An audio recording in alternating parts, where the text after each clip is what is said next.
Hello and welcome back to Neo's Scavenger.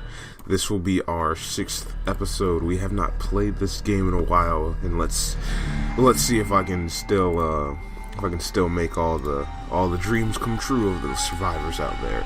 So it seems as if we still had a game saved, so we're gonna continue this game. And let's check our inventory to see how we're looking right now. So we have our patchwork hide tunic, our pair of binoculars with a strap, our not handy dandy garbage bag, our handy dandy shopping bag with dirty rags in it, water bottles, and sleeping pills, 6 recipes actually, some hydrocodone, and I don't even remember what that is, a monkey wrench, a crowbar, and 2 lighters, just in case one runs out. Now, we are a little hungry right now. I don't know what skills we have. I think this is where it is. Yes, we found it. We have tracking, tough, ranged, and melee, with insomniac and metabolism. Now, that doesn't really help us find any food, but we're going to try and, flex our survivory skills until anything happens. Okay, we've come across a cutscene here. The area around Allegan County Fair is pretty unassuming. Once sleepy neighborhoods with detached homes make up the bulk of the area, with streets lined by aging trees, not much different than any other place you've walked lately. But as you round Delano Street and turn up Park Drive, things start to feel off. One house has some white lace curtains that won't stop moving. Another features a gaping hole in the second-story exterior wall, as if the wall was sucked in by a powerful force. A third, some sort of menagerie or diorama of dolls in the front yard, in varying states of decay. And at the end of the street, a glaring 10-foot rooster statue stands on the left side of a series of brick booths that cross what must be the fairgrounds entrance. Roosters, you decide are creepier when they are twice your size and have an army of disfigured dolls as backup.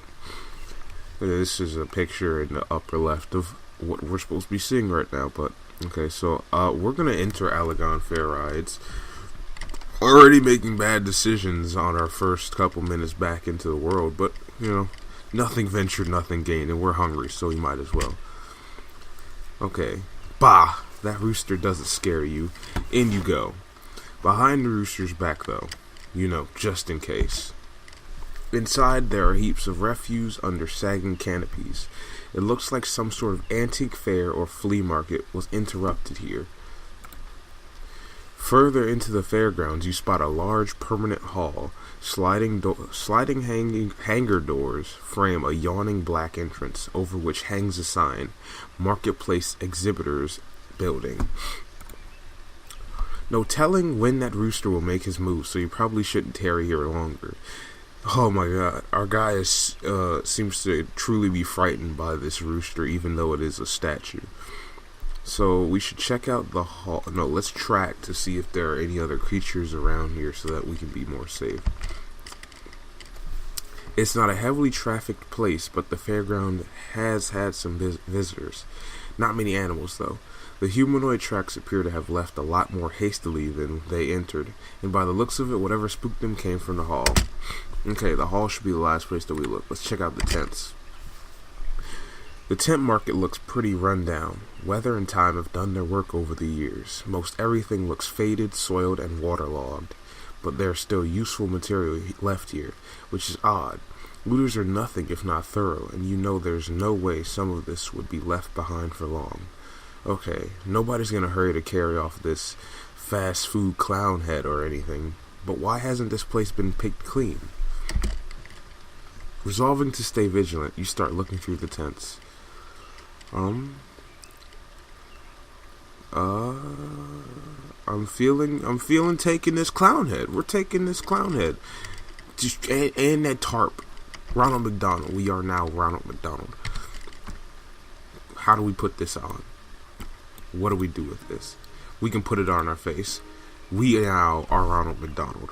We're gonna scare so many people now, but we can't see as well. So we're gonna use this clown mask. We're gonna use this clown mask sparingly because apparently I can't see very well. And the clown head. And we're going to hold on to these night vision goggles because nobody knows when we'll be able to find batteries for them. I hope I get to find them soon. We're going to have to oust our dirty rags for that, though.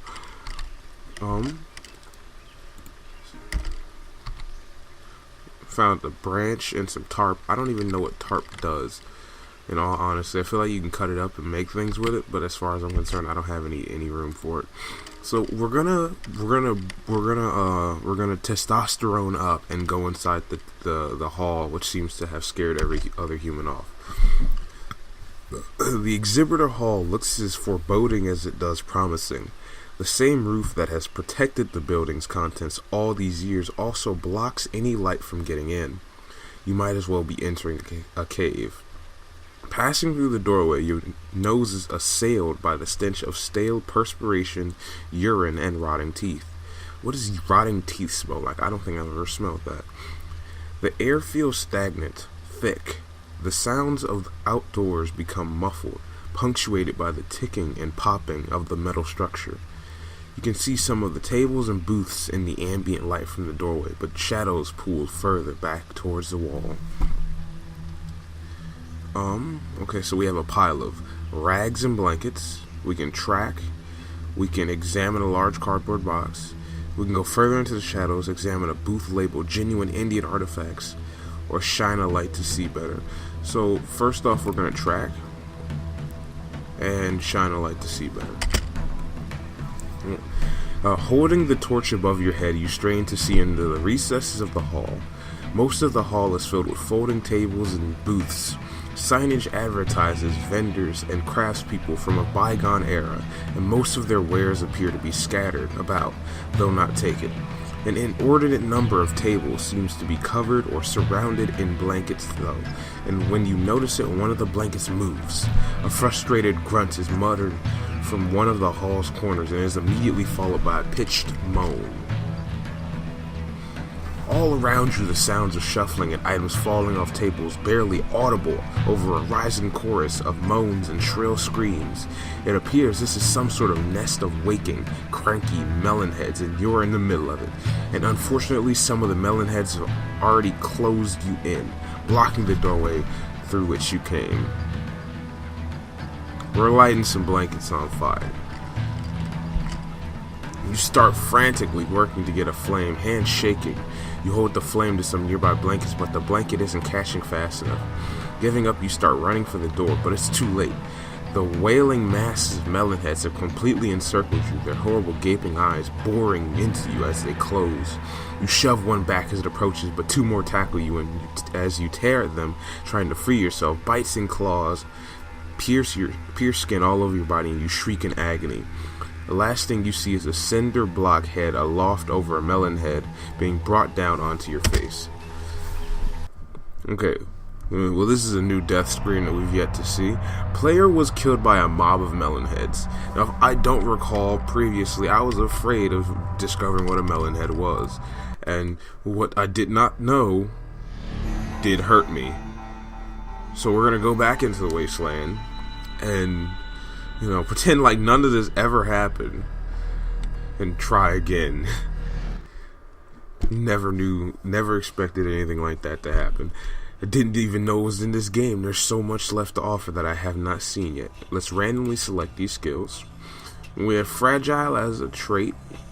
Now we have Hiding, Athletic, Lockpicking, and Botany. Now Botany's really going to help us on a food side of things, because we will now be able to scavenge for berries in the wild, and we will never really go hungry.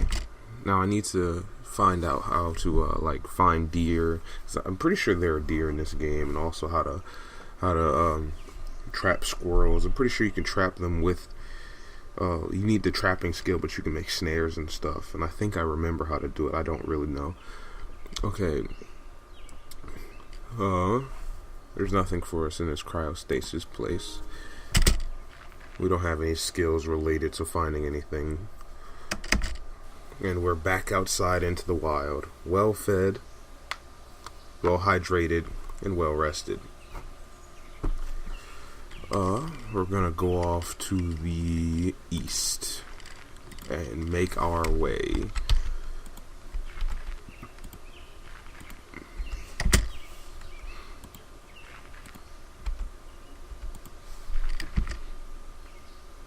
Okay, let's go to this cabin here. Check out the storage sheds. We don't really need to worry about sneak because the sneak is still high. We found some bullets, a lighter, and a handful of edible berries. Now we're going to take the lighter as of right now. Maybe come back for the other things. Because, and it seems like another place opened up to be searched, and the shack in the forest opened up to be searched. We found a torch. Can we do something with this torch and this lighter? I believe we should be able to.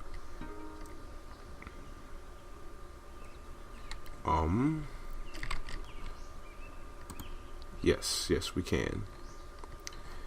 I found out now apparently that you can scroll through this different set of things to choose which recipe you want to make. Because here I can reverse engineer that torch. Here I can light the torch, and here I can make a campfire with it. So we're gonna light the torch because nobody wants to run into somebody with a lit torch in their hands. And of course, it is going to draw attention. It's going to draw a lot of attention to us, but I feel like it's worthy. It's worthy of the danger. Well, we found some painkillers that have nothing in it, and a plastic sled that isn't going to last very long. So there's no point in us taking it. Now, sleds and stuff and boxes are like. They classify them as vehicles, and with the vehicles, you can carry things in them. In this screen right here, you can put things inside your vehicles, but it doesn't allow you to run in combat, and I think you get tired faster. We found a right boot. All we need is a left boot.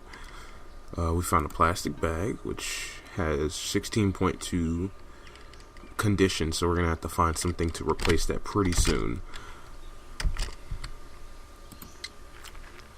We're coming about a lot of civilization. This might look up for us, or this might look very down, like those Melonheads looked down on me when he smashed my head. We found a left boot too, but it has poor condition, so we're gonna have to replace that soon. Walking around in the hood, holes in my shoes, need to get new ones. Found blue jeans, found olive colored hoodie, and poison berries that we're not going to use. And we also have, we're going to eat these Agaricus bisporus, aka edible mushrooms. And we found another lighter with more fuel in it. We don't have to even hold that now because we have pants and a hoodie. What are the odds? I'm wearing a hoodie right now, but it's not really brown. It's more red, I'd like to think. And my quality torch has fallen apart because it was lit for too long. It does make sense. Scavengers with a light source. We found water and dirty rags. I'm really worried about getting a new bag because I know the bag's gonna fall apart quite soon. I don't want it to happen. Another place opened up down here. We're gonna search a stretch of forest with botany, and we found some berries. Edible berries, edible berries, edible berries. Berries on berries. I got berries on berries. We should have 2 more places to loot. Let's make it happen. We have a shack in the forest. I'm not really interested in searching these stretches of forest. How many people leave things in the forest? Now, look, I'm going to walk away from that, and then I'm going to find like AK-47 lying in the woods. My first assault rifle in the game. We found a squirrel corpse. We don't have something to cut that open with, but we're going to take it. We definitely are. I'm going to take the water, and that metal saucepan will replace this branch because you can hit people with metal saucepans, like an old Italian lady. You can't really hit people with sticks. Botany. I feel like if I use botany, it's always going to force me to find berries rather than anything else. And we found a poisonous mushroom and edible mushrooms. We might as well keep our calorie count high. Let's get fat and let's eat all these mushrooms. You're not really going to get fat off eating mushrooms. What am I saying? I'm lying.